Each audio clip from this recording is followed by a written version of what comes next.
Hello, everyone, and welcome to the Office of Diversity, Equity, and Inclusion's Equity in Practice on Diwali. I am very pleased to introduce Namrta Wagle. I knew I was gonna, yes. Very pleased to introduce Namrta. She interned with us in high school for a month, and then when she started at Temple, was interested in internship opportunities, and naturally we were ecstatic to welcome her back to our office to continue the work of equity in the district. So without further ado, I'm going to turn this over to Namrta.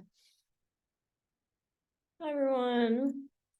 It's nice to formally meet you. I'm Namrta. I'm currently a freshman at Temple University. I study sociology. I'm super excited to be here. I love this office. I love the people here, and I love the work, obviously. I'm glad that we have people who know a little bit about Diwali, and those who are excited to learn and just catch up and all that good stuff.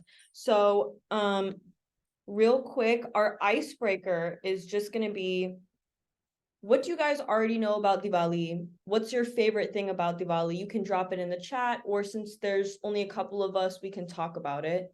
But since this is equity in practice, I do want it to be at least a little bit conversational. I do think that's really important, just like, talking about it, even if it's just through the chat. So if you could go ahead and do that now, you can unmute or throw it in the chat.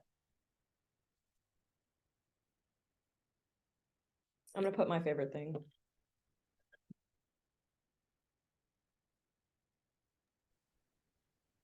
I can unmute because it's my favorite holiday. I just love everything about it since growing up as a kid, like all about the lights in the house looking beautiful. Everybody gets dressed up. There's great food. I wouldn't call it Christmas whatever, but it's similar in the sense there are gifts, there is lights, there's food, there's friends, there's family. I think holidays in general are similar across religions, across nations, etc. So yeah, it's my favorite holiday because of all of the above. Yes. I completely agree. I do think it's like the Christmas. I do. And I love that it spans the diaspora of the Indian culture. Because I'm from Trinidad and I'm West Indian, and it's one of the biggest celebrations there, and so it's always really nice to kind of connect in that way to my roots of my culture. So I really enjoy like everything about it. Specifically, I just always love lighting up the house and my entire like yard with diyas and stuff. Yeah. Yeah, I have to get like the industrial size like lights for outside from Costco just so I can like wrap them around my staircase, I 100% agree. Like for me, it is kind of like my Christmas, especially growing up in the United States where like we didn't really celebrate Christmas. This was my excuse to get like gifts and like new things and celebrate with my family. People would always ask me like, "Oh, like why are your lights up for Christmas so early?" I'm like, "Christmas, it's Diwali, like please." Same. My neighbors will say, "Didn't you put your holiday lights a bit early?" Yeah. Like, no, it is holiday season here as well. Exactly. Yeah, there are many, many people. The Indian diaspora is large, and there's so many groups of people, especially in the United States, who never have that community. I know for my family, it took a while to find that Indian community, especially after coming to the United States. So just to be here with you guys and celebrate in this educational aspect as well is super heartwarming for me. So for those of you who do not know that much about Diwali, it's commonly called the Festival of Lights, battle versus good and evil. That's that religious aspect of it. It is the beginning of the Hindu calendar, so some might call it the Christmas or the New Year's just because it's the start of the Hindu year. And a little something extra you might know is that we pray to the goddess of wealth during this time. Obviously, we will be getting into the aspects much more closely, but I do just want to talk a little bit more in depth about what Diwali actually is. So in this picture here, you'll see we have our gods or our idols sitting, as well as some accoutrements with them. You can see flowers. There's a little bowl with some leaves and a coconut on top. These are all religious aspects of that, which we will definitely touch on. Right. Namrta, do you want to share your slide because we can't see it? Oh, I'm sorry.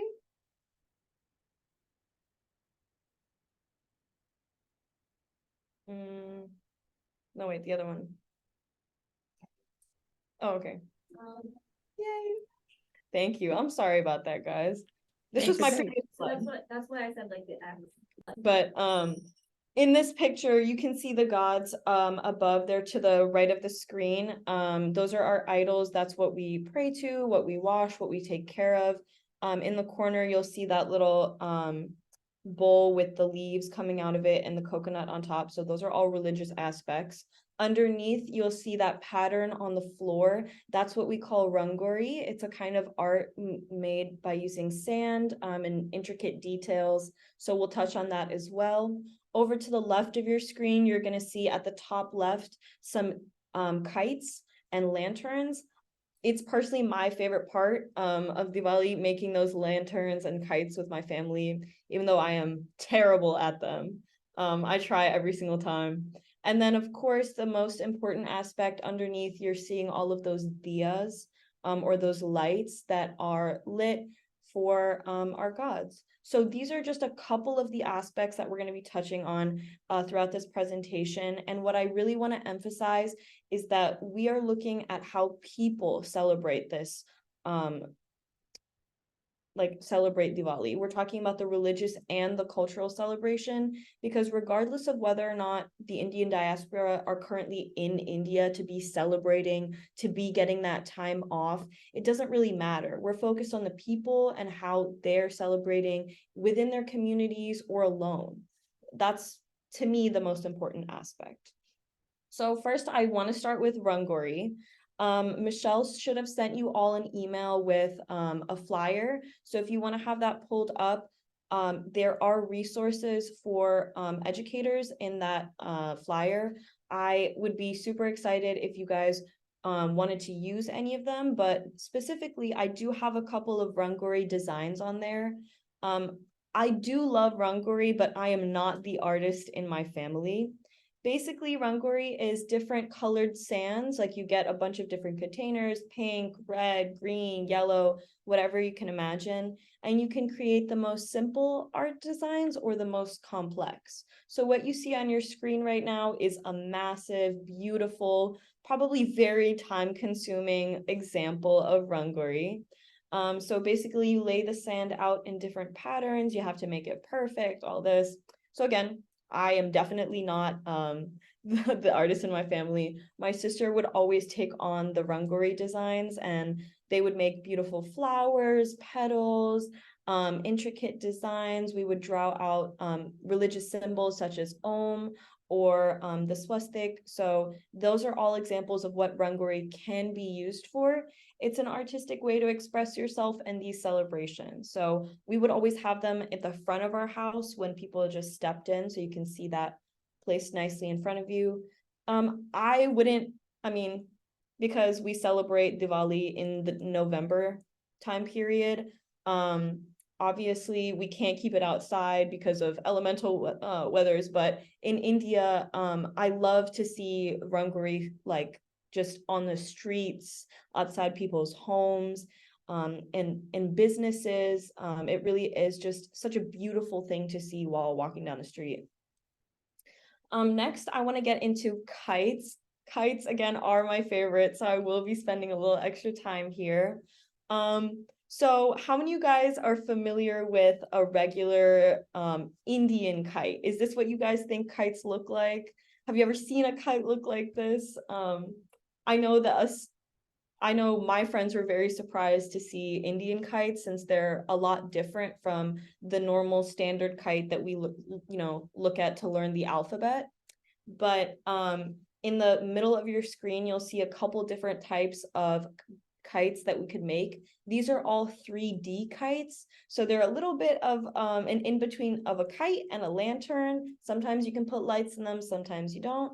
But I personally love the one all the way smack dab in the middle. It's pink and yellow with the green top, green bottom, and some flyers hanging down. That is my favorite. I rip the paper to make the kite every single time. So my kites never fly, but I'll hang them in my room or around the house. So they're my favorite. The more lantern-like ones you can see all the way to the left of the screen. These are usually bigger. People will fly them with lights in them all together. And they're usually, you can see them in the bazaars, or you can get them packaged and let them blow up. So I'm not a huge fan of those kind of kites. I think they're cheating personally, but I do love just kite making and the whole aspect of it. Obviously, my family and I, we get very heated while making kites because we're like, oh, you ruined this one. Now we have to go get more paper, or, you know, da-da. But it's definitely an activity that brings families together. And I would love to share a little bit of family history with you guys from my personal family. So to the right of your screen, you can see a huge group of people very close to the coast letting off all of these kites. So this is actually in Mumbai near the coast. And this is an annual festival that they have every Diwali, where they let go of these kites all together. My parents grew up in Mumbai and Indore, so like densely populated cities. And the reason that I love these kites so much is because you don't need a pasture, open grass, lots of wind to fly these kites. You can do it anywhere. And that's what I love, because my parents grew up in the city. So on top of their homes, they would fly their kites there. Something that I love about Indian kites is the competition. So my parents, and I know it's very common practice, but they'll put something sticky and adhesive all along the line of the kite, and then attach something sharp, like either shards of glass or broken ceramics, something sharp, so that when you fly your kite, whoever's kite flies the farthest up without getting cut by another line, that's who wins. So that is a huge like competition in my personal family. We're always trying to cut each other's kites down, and yeah, I know it's a little bit dangerous, but it's definitely taken straight from my family's history. So it's a big reason as to why I love the kite parades and festivals, specifically in India. But I mean, I'll do it in my backyard. I'll do it in Philly. I don't care. Like, it's my favorite part of the celebration. So I really love kites. And on the flyer, there should also be a couple of links and resources on how you can make those kites yourself, as well as instructions, different kinds of kites, and where to purchase them as well. So you can find all that information there. Next, I want to get into diyas, of course, are lights, because they're the most important aspect. So in the Hindu culture and religion, light is how we show, fire and light is how we show our devotion and our respect and faith to our gods, as well as a way to celebrate. Since again, this whole celebration is about good versus evil. So we're showing that light, we're showing that we have fire, that we have the power, and we're thanking our gods for it. So diyas are a very symbolic aspect of Diwali and should not be just swept under the rug or minimized in any kind of way. So as you can see, I have 3 different kinds of diyas. I'd love to go through them, because for me, the cultural aspect of each diya is incredibly important. So at the top left, you can see that we have diyas that are kind of ornate. They're sitting on this bed of petals, but they're also wax diyas. And this is important because these are the kind of diyas that you can find around in your local Indian grocery store. You can make them yourself by getting those small little candles and putting them into these ornate pots. But again, the important thing here is that they are wax. So these are available, they're accessible. I use them, let's be honest. but they're not what are typically used, especially in India, or for any religious practices during Diwali. All the way to the right of your screen, you'll see the most basic kind of diyas. So I call these mudkes in my family, but basically they're clay, they're hand-shaped, and they have a little point just at the end for a piece of cotton dipped in ghee to rest. So ghee is clarified butter. It's what we use instead of oil or butter. And basically we'll soak these pieces of cotton in the fat and lay them in these so that they can burn for a longer periods of time. So if you see the woman who's lighting these candles, the candles themselves are filled with oil so that they burn longer. This would be a typical diya, especially in India, in a home, in my home. I know it definitely is. So especially all laid out on that plate, that is typically what I would see growing up. But now that we've kind of modernized, people bring in these wax candles, so there's less mess, less cleanup, less everything. But I personally love the good old regular mudkes with the piece of cotton. In the middle, these are what I call the bougie diyas.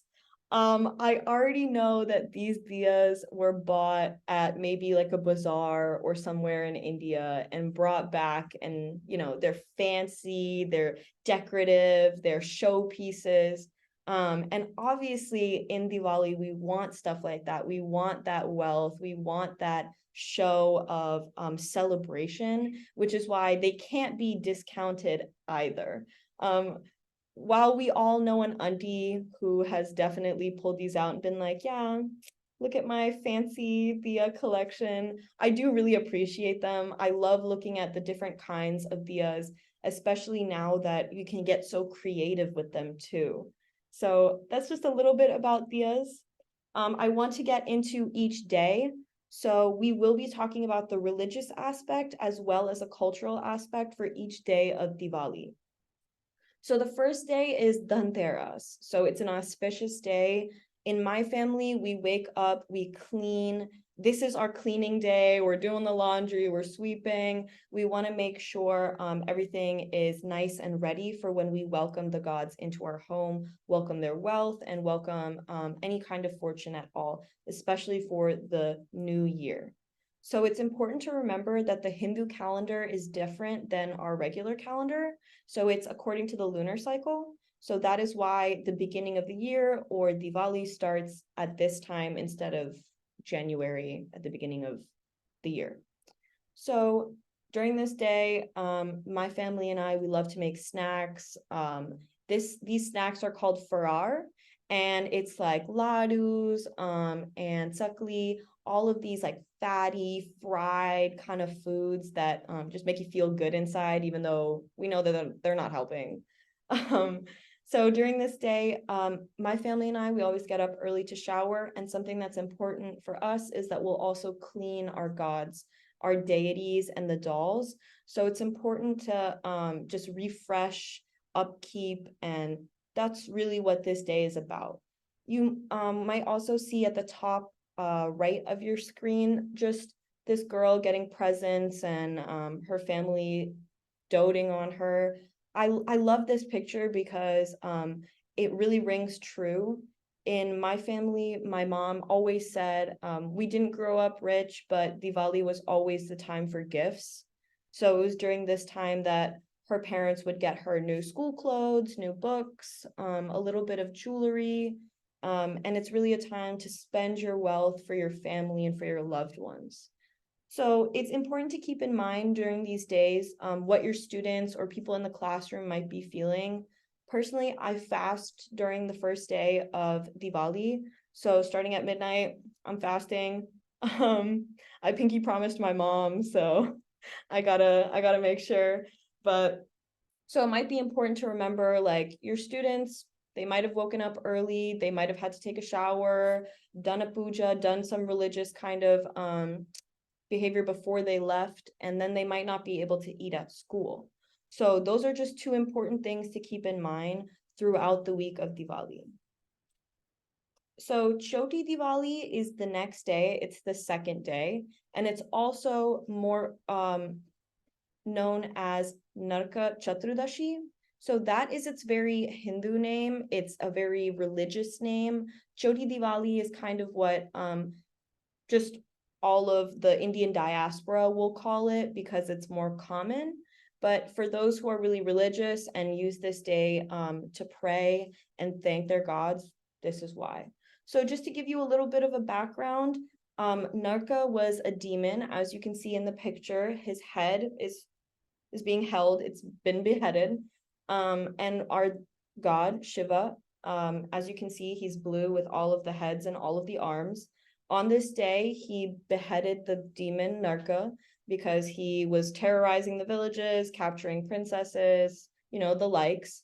So he came down, he slayed this demon, and right before this demon died, he asked for oil put right here on his forehead. And so in the morning, instead of taking maybe a water shower or like washing yourself, people who are very religious and do believe and want to pray will put oil right along their forehead or take that bath just as remembrance and as a show of their faith to our god Shiva. So this day is very religious. I personally use this day to eat farar and do nothing. It's a day of hanging out with your family. It's just my parents are religious, so they will pray, they will do the oil bath, and when I was younger I was definitely part of that. Nowadays I just really take that opportunity to spend it with my family. So this is the most important day, Lakshmi Puja, and my personal favorite day, of course. So as we talked about, this will be on Sunday. Sunday is Lakshmi Puja. It's the most important day. My family fasts all day, and then we have a big, big meal, farar, the likes, everything you can think of after the puja. So a puja is just a religious ceremony where you're praying to our gods, specifically Lakshmi. So Ma Lakshmi is our goddess of wealth, of beauty, of good fortune. So it's very important to pray to her the beginning of the year because obviously you want that for the rest of the year. So during this time, this is usually when we'll take all of the gold and jewelry out. We'll want to wear it. We'll want to celebrate it. A couple of stories. First of all, I think it's very important to let you guys know 5% of the gold in the world is actually in the hands of Indian women. And the reason why is because gold is a way for women to have mobility, especially in India. So when you get married, you pass on your gold to whoever's getting married. So all of this jewelry, all of this wealth, it's brought out during times like these, which I think is very interesting. Also during this time, Rangori, my family usually draws its Rangori before, ahead of Lakshmi Puja, but a little thing that we like to do is we like to leave the front door of the house open after we pray to Ma Lakshmi so that we can let wealth walk in. So we allow our goddess to walk through our house, to stay with us. We invite her in, we provide food for her. And that is that like religious and symbolic aspect of Diwali that is personally very important to me. But something my family likes to do is I have the smallest feet. So with Rangori, we will trace the outline of my feet as footsteps walking in from the door so that Ma Lakshmi knows exactly where to step. So that is something that I love about Lakshmi Puja. And then afterwards, of course, we get so full, we eat everything in the kitchen, like all of the farar is gone, we have nothing left for the next 2 days. But a couple things to keep in mind, students in your class definitely might be tired, they definitely might be fasting. This is the 3rd day of celebration. So, celebration has already been happening. They might have been spending a lot of time with their family. So they might be distracted or unable to complete work at home, especially if all you can think about is getting back home to eat good food and hang out with your loved ones, I know for me personally, all of my family comes over during Diwali, so the house is full. All of the aunties are there, my grandma, my grandpa, so it is a very hectic environment. Just keeping that in mind for your students. So the next day is Govardhan. It's kind of a little bit of a break. It's the fourth day, and again, it is a very religious aspect. My family personally, we don't necessarily celebrate this to the utmost, but just to give you a bit of a background, you can see in the picture a blue man standing. That is Krishna. And so basically the story is the people of Govardhan, which is a place, were experiencing, as you can see, heavy rain, storms, windfall, and their village was being flooded. So Lord Krishna came down and lifted the hill that they were all living on for them to take refuge underneath. So again, that is just our religious background for this kind of day, and whether or not you want to celebrate it is dependent on how much you believe in it, or how large your faith is, or how spiritual you are. So personally, again, I don't really celebrate it, but it is still a day of celebration.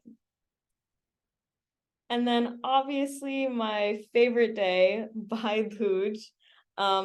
I am from the state of Maharashtra, so we call it Bhau-Beej, but this day is for your siblings. This is for the brothers and the sisters, your cousins, and that's why all of my family members come over, because this is just our absolute favorite day.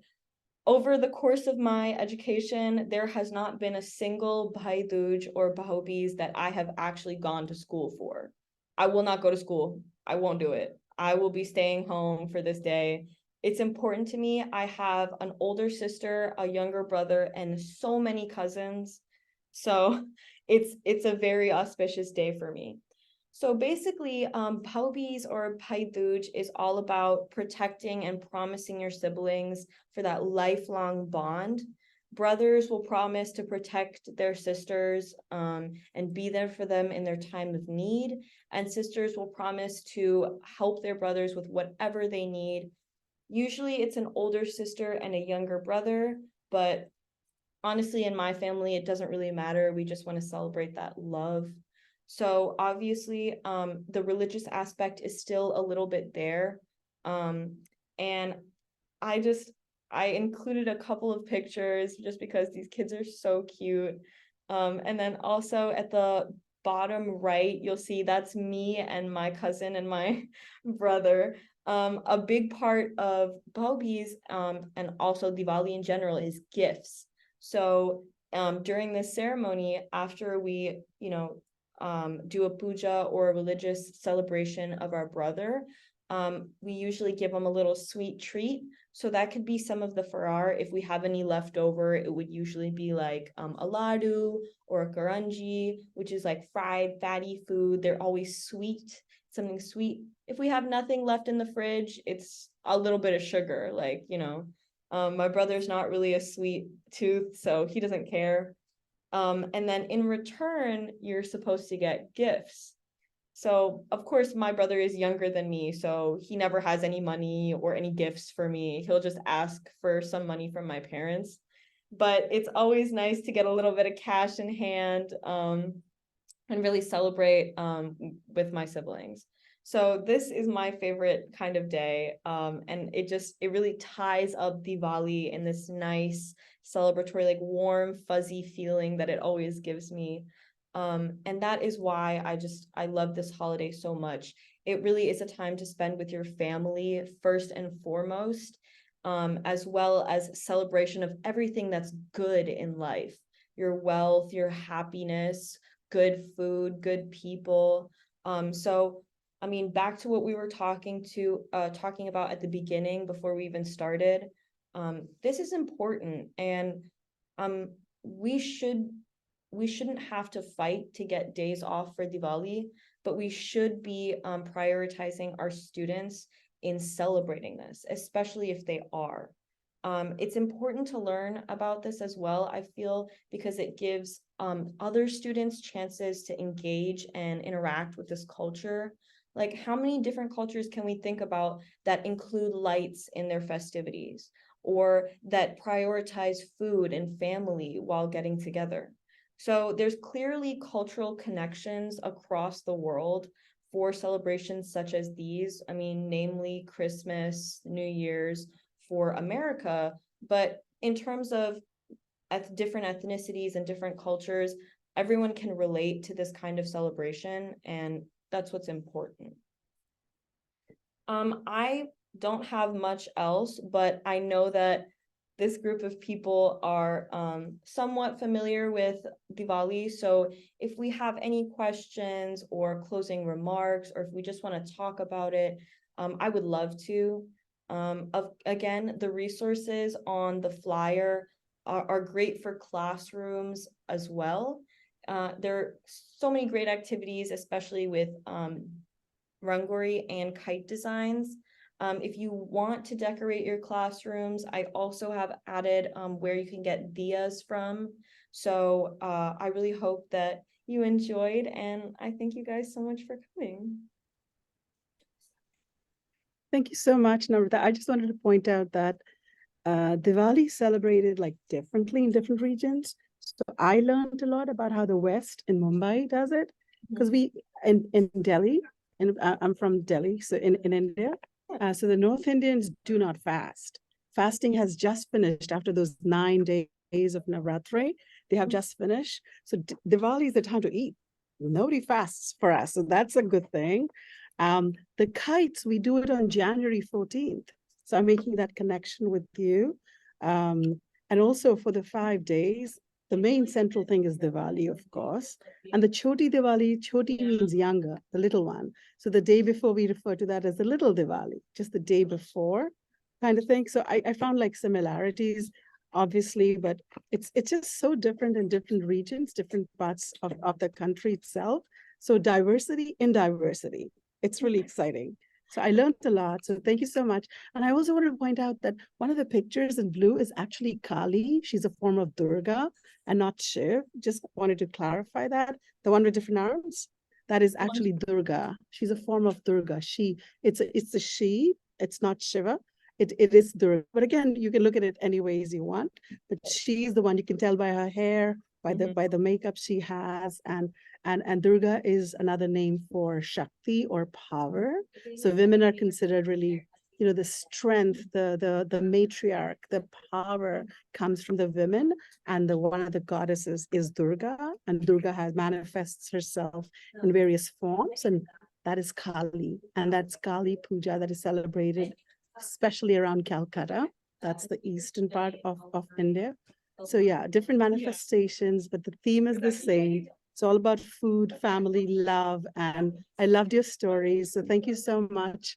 I really appreciate it. Thank you. Yeah, thank you. I know the Indian diaspora is far and wide, and the ways that we celebrate are all different, but I do love that there's like always a similar linking theme throughout these celebrations. We can always find similarity in that. And I do agree, finding diversity even in diversity is something that I could go on for forever. Like, I could just sit here and talk to you guys about the differences and how we celebrate Diwali, like for all of your lunch period, if you'd let me. So yeah, I also wanted to point out that I have 2 daughters, that one of them is probably your age. I'm just so proud of the way that you presented. So I used to think they're not listening, but I guess you guys listen, huh? So that is really exciting that you're able to share what you've learned growing up here, because it's different, bringing the culture here. And so I'm so proud of you, and I'm hoping my daughters would be the same, so they do hear everything that we say. Oh my gosh. That is so sweet. I'm trying so hard not to cry right now. My mom would be like, I'm literally about to leave and be like, Mom, oh my God, you'll never believe what you just said to me. Like, that means a lot, especially growing up in the United States. It is hard. I did find it hard connecting with my culture and staying like really rooted in it. I don't want to let go of these traditions, and that's why I do think it's important to talk about it, especially in an educational setting, because if we don't talk about it, then we might risk letting that go. So thank you seriously for your kind words. That means a lot to me. Absolutely. And I just wanted to point out that it's important that we recognize those days. I'm really excited that School District of Philadelphia has actually acknowledged Diwali on a calendar. You know, there is Eid, there's Rosh Hashanah, there's Christmas, all kinds of, every religion is recognized, right? I always felt in my 27 years, like I had to explain what Diwali was, which I understand, like it's a new holiday, but it's also important that, you know, I remember speaking up about Diwali when they were looking at the calendar. It's important to recognize all of them. So seeing that on the calendar this year is exciting, but also because it falls on a Sunday, I think School District of Philadelphia got away. I'm Yes. hoping it'll be a day off, just like every other holiday, major holiday next year. And so that is exciting to see. But that's what I thought we'll be talking about in equity as well, about how it is, you know, it has to be equitable. So I hope that that happens, but always take that day off so people know why you're out. Oh, trust me. And I'm taking the day off every single time. Like, I was definitely the student in my school, like asking our directors why we don't have a day off for Diwali. I get it. And I want to keep fighting for it. I definitely do think that it's important because especially in Philadelphia, as well as the suburbs, like we do see a large Indian population. So it's important. There are definitely people celebrating. So yeah, I agree. Thank you. I will keep fighting, of course. And also if anyone has any questions, I'd be more than happy to answer or talk about anything else that we want to about Diwali. No questions, but thank you. I really appreciated it. I learned so much because it's so different in the Caribbean. And I'm now I want to go do some of the stuff. So I'm gonna go back and talk to my mom more because my mom knows it so much better than me. To say, hey, I just learned so much more about Diwali today, and it just makes me feel so happy because I similarly feel a struggle to keep connected to my culture, right? And I'm always looking for a way to just continuously learn and grow and enhance that knowledge and connection. So you did a great job. Thank you. Thank you very much. Yeah, I agree. The community aspect of it is so important. And if you can find people who just want to celebrate in small little ways like this, like that makes me feel better. That makes my heart feel bigger. That makes me feel more connected, even just a little bit more. But yeah, I'm definitely calling my mom after this, like for sure. Like, but thank you guys all so much for coming. Please go enjoy the last 20 minutes of your lunch break. You guys deserve it. Thank you so much for showing up. Michelle, do you want to say anything before? Thank you, all of you, for joining us today. As I mentioned at the beginning of this call, when you sign up for one of our equity and practice sessions, we add you to the list of people that we reach out to when we have more equity and practice sessions. And we make sure that you get like direct communication from the Office of Diversity on Equity and Inclusion on a variety of different learning opportunities. And as always, I will drop in the chat if you have an equity concern, need, or question. I'm not a good example comer upper with. Please reach out to equity@philasd.org, which will basically just take you to me. Thank you. Excellent.